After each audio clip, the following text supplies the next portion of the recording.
Bonsoir à tous et à toutes.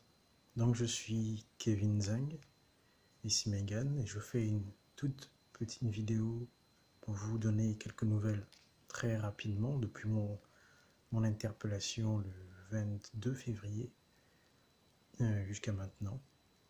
Tout d'abord, je tenais à remercier chacune des âmes, chacune des personnes qui a donné de son temps, de son énergie et qui s'est mobilisée à quelques échelles que ce soit pour me venir en aide, pour me venir en soutien, pour m'envoyer une bonne énergie. Dans tous les cas, je suis reconnaissant de tout ce que vous avez pu, au cours de ces dernières semaines, manifester à mon égard. Et ça m'a permis, et ça me permet encore, de maintenir un équilibre intérieur suffisant pour affronter avec dignité cette situation et aller avec sérénité vers ce à quoi je suis destiné sans savoir ce que ça va donner. Donc le 22 février 2019, j'ai été arrêté par la gendarmerie à bord d'un bus alors que je me rendais à Paris en partance de Toulouse. J'étais en instance de régularisation, enfin en instance, j'avais entrepris de récupérer les documents que j'avais à Toulouse et pour aller à Paris pour régulariser ma situation. J'ai été interpellé. L'interpellation s'est très bien passée dans la mesure où je n'ai pas fait l'objet de manque de respect, de discrimination. C'était un bus dans lequel j'étais, dont tous les passagers ont été contrôlés. Donc c'est pas un contrôle faciès. Les gendarmes qui m'ont amené au poste de gendarmerie ont été très courtois et ont donné à la préfecture tous les éléments qu'ils avaient en ma possession, en espérant que la préfecture prendrait la décision qui paraissait la plus juste, autant pour eux que pour moi et donc pour tous mes proches, qui était de ne pas me mettre dans une situation de centre de rétention en tous les cas. Et les gendarmes ont témoigné leur soutien et leur compassion, et je tiens à le souligner vraiment, qu'on a face à nous des humains qui font leur travail et qui, comme moi et comme chacun de nous, sont pris dans une mécanique systémique de laquelle ils ne peuvent s'exonérer. Et donc ce n'est pas une question de personne. Ce qui m'arrive, ce n'est pas personnellement, ce n'est pas contre Kevin Zhang que ça m'arrive, mais c'est la situation d'un être humain qui se retrouve dans une situation très particulière, presque criminelle, parce qu'il y a des dispositions politiques et géopolitiques qui ne tiennent pas compte de la valeur d'un être. Je ne parle pas de mérite, je parle de ce qu'un être, qu'il soit humain ou non humain. Donc j'ai été interpellé par la gendarmerie, ils m'ont auditionné pour faire le point de ma situation, ils ont transmis à la préfecture de Montauban tous les éléments, et la préfecture a quand même pris la décision de me placer en centre de rétention, malgré le fait que je suis des études actuellement, que j'ai un projet personnel et professionnel stable et cohérent, et que j'étais en démarche pour régulariser ma situation. J'ai été placé en centre de rétention donc le 22 au soir. J'ai été auditionné par un juge des libertés le 24 février en après-midi, et le juge des libertés a déterminé ou a jugé disproportionnée la réaction de la préfecture de me placer en centre de rétention, dans la mesure où on savait très bien si on avait besoin de me trouver, ou me trouver lorsque je suis à Paris, ou me trouver lorsque je suis au Mans. Dans tous les cas, il n'y avait pas d'éléments qui justifiaient qu'on me mette dans ce centre de rétention, et d'autant plus que cette décision ne tenait pas compte de tous les éléments de ma situation, néanmoins que j'ai une formation, que je dois faire un stage, etc. Et donc le juge des libertés, après m'avoir auditionné, avoir interrogé tous les paramètres de ma situation, a décidé, en tenant compte également de la mobilisation effective dont vous avez fait preuve à travers les personnes, les amis, les proches ou lointains qui étaient présentes et présents lors de mon audition physiquement, mais qui étaient aussi présents par le soutien qui était présent moralement, par les appels, par la prière pour certains. En tout cas, ça a contribué à créer une aura d'abord sécurisante pour moi, de réconfort. C'était réellement un rempart contre lequel je m'appuyais si jamais je venais à flancher et à faiblir intérieurement. Mais ça a aussi permis de témoigner indirectement auprès de la juge à ce moment-là de l'appartenance, de mon appartenance à cette communauté d'individus, citoyens ou non. En tout cas, ça témoignait d'un réel attachement. Il y a d'abord ma communauté académique, je parle des étudiants de l'école 42, étudiantes et étudiants de l'école 42 qui spontanément ont réagi avec une spontanéité admirative en fait. Et, tout le monde s'est mobilisé pour signer la pétition, pour rédiger les courriers. Toute l'administration de mon école a pris le dossier en main. Ça a été vraiment une grande leçon de communauté, de fraternité, puisque l'école n'est pas seulement une école. Et on a pu revivre cette réalité-là, à cette occasion-là. Donc je remercie sincèrement chacune et chacun, étudiantes et étudiants de l'école 42, mais aussi tous mes amis qui, pendant que j'étais en rétention, ont pris de mes nouvelles, sont venus me voir, m'ont appelé, ont été en communication rapidement avec mon avocate, avec mes frères, avec mes soutiens, avec mes amis. Enfin bref, tout cela, toute cette communauté de personnes mobilisées a permis de mettre du poids dans le jugement et m'a permis d'obtenir la sortie de la rétention dans un premier temps. Au sortir de cette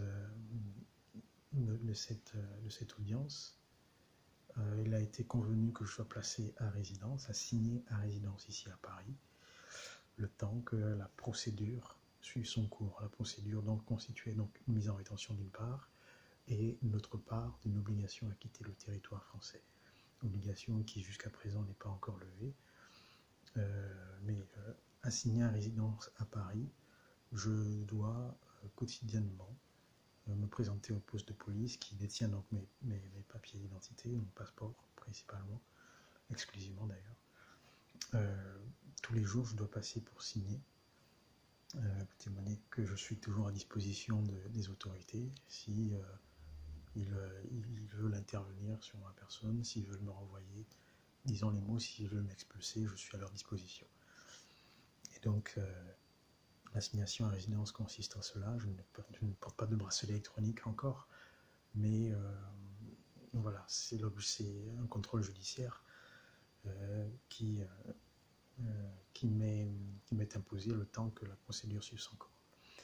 Et la suite de la procédure a consisté en une seconde audience qui a eu lieu mardi en 15, donc dans 2 semaines, il y a 2 semaines, pardon, où je suis passé devant un juge qui a observé tous les éléments qui lui étaient présentés par mon avocate et mon école pour demander la levée de cette obligation à quitter le territoire et me permettre de poursuivre mes projets. Donc cette audience s'est passée en présence des miens qui pouvaient être là physiquement, mes camarades, mes frères et sœurs de l'école 42, de beaucoup d'amis, de proches, de collaborateurs, de personnes qui au quotidien m'accompagnent tout simplement. Donc je remercie chacun et chacune d'entre vous. Je ne finirai jamais de vous remercier et je sais que mes remerciements ne pourront pas être à la hauteur de ce que vous m'avez donné à ce moment-là et que vous continuez d'ailleurs de me donner. L'audience s'est donc plutôt bien passée dans la mesure où le juge a pris le temps, au-delà des éléments qui lui étaient fournis administrativement dans le dossier, de m'interroger, de questionner pour essayer de percevoir au-delà des simples éléments qui lui sont données, de percevoir le type de personnalité et de voir éventuellement la cohérence entre ce qui lui était dit et ce que j'incarne réellement. Donc il a pris le temps de prendre en considération tous les paramètres de ma présence ici sur le territoire, à savoir depuis mon arrivée jusqu'à maintenant, et à partir du moment où ma situation académique a été compliquée, comment est-ce que je me projette actuellement, quel est mon projet personnel et professionnel. Donc nous attendons sa réponse qui est imminente. Il a estimé que n'étant plus en centre de rétention, il n'y avait plus cette même urgence qui nécessitait que le jour même il donne sa réponse. Et donc voilà, actuellement je suis toujours en attente, on est toujours en attente, parce que je ne suis pas seul dans cette situation. Il y a toutes les personnes qui dès le départ se sont mobilisées, il y a toutes les personnes qui de près et de loin sont touchées par cette affaire-là, si on peut appeler ça une affaire. Tous les amis, toutes les amies, toutes mes connaissances, toutes ces personnes qui sont présentes à mes côtés et qui espèrent de tout leur être que je retrouverai l'équilibre de ma situation ici en France. Donc on attend toujours la décision du juge qui arrivera sous peu, puisque ça fait maintenant 2 semaines que j'ai été entendu. Je ne sais pas ce qu'il en sera, mais quelle que puisse être la décision qui sera prise, je pense que cette situation est passionnante à plusieurs égards et dans tous les sens du terme, si tant est que la passion peut se résumer par ce qui nous déchire et qui, par la souffrance, nous enrichit. Et donc c'est une situation particulièrement passionnante qui est porteuse d'un enseignement que je n'ai pas fini encore de tirer. Un enseignement à plusieurs égards, à travers les questions que ça pose. Ça soulève certaines interrogations que j'ai déjà pu avoir individuellement ou avec des proches sur la dignité d'un être, sur le fait d'être étranger, sur les politiques migratoires, sur les situations et les conditions qui, issues de l'esclavage colonial, empêchent d'avoir des relations apaisées entre la France et ses anciennes colonies d'une part, et entre les populations de ces pays-là et leur propre gouvernement. Donc il y a toutes ces réflexions-là qui se mettent en place, mais c'est surtout un enseignement au niveau de l'appartenance, du fait d'être lié et connecté à des êtres et d'avoir une communauté de rêves, communauté de destin, communauté de projets. En tout cas, d'avoir en commun le désir d'exister dignement et librement et en toute créativité. Donc c'est ce sentiment-là, sentiment d'appartenir à une communauté de conscience au final, c'est ce sentiment-là qui a été alimenté principalement. J'ai reçu une grande leçon à travers vos multiples et diversifiées réactions qui, en toute authenticité, en toute sincérité, contribuent à fortifier en moi la détermination et la sérénité avec laquelle on affronte cette situation. Donc voilà, c'était donc une petite vidéo. Je reste dans l'attente. Je suis donc chez un frère ici à Paris, chez mon frère, et je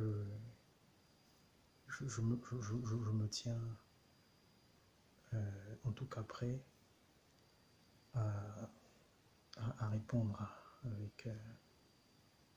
avec sérénité, à répondre à ce qui sera cette invitation que la vie nous tend. Et j'espère dans tous les cas que j'aurai l'occasion d'étreindre chacune et chacun et de vous remercier de cœur à cœur.